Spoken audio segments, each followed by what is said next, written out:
Le bonjour, bien-aimé de Dieu, donc euh,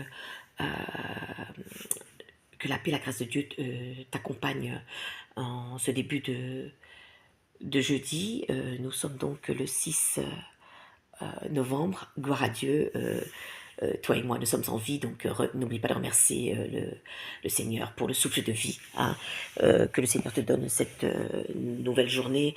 C'est l'occasion pour toi de glorifier ce Père céleste merveilleux, hein, qui te garde en vie, qui te donne la santé parfaite dans ton cœur, ton corps, ton âme et ton esprit ce matin, au nom de Jésus-Christ de Nazareth. Amen. Alors viens avec moi dans Genèse chapitre 42.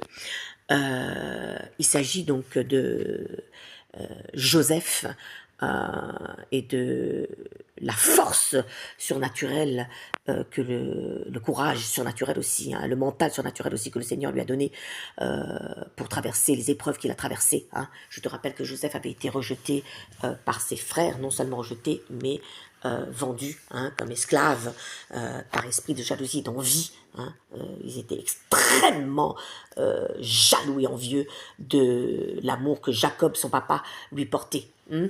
Alors, au moment du chapitre 42, donc il est aux commandes de l'Égypte, Pharaon, l'Éternel lui avait ouvert une porte extraordinaire, n'est-ce pas, par le biais de Pharaon, pour être aux commandes de l'Égypte. Et ses frères viennent donc, parce qu'il y avait la famine, acheter du blé en Égypte, et ses frères ne le reconnaissent pas. Hein, mais Joseph, il avait reconnu ses frères, n'est-ce pas? Alors, ils viennent en Égypte sans Benjamin, le petit dernier, parce que Jacob avait une peur extrême de perdre son petit dernier, Benjamin, au même titre qu'il avait perdu Joseph. Alors donc il envoie ses fils sans Joseph récupérer du blé en Égypte, là où Joseph était aux commandes du pays. Ok. Alors au verset 4, il est écrit dans le chapitre 42 de Genèse: Jacob n'envoya point avec eux Benjamin, frère de Joseph, dans la crainte qu'il ne lui arrivât quelque malheur. Bien-aimé, est-ce que ce matin, au lever du lit, tu es dans la crainte qu'un malheur t'arrive? Tu es dans la crainte d'une calamité, de quelque chose de grave qui pourrait t'arriver?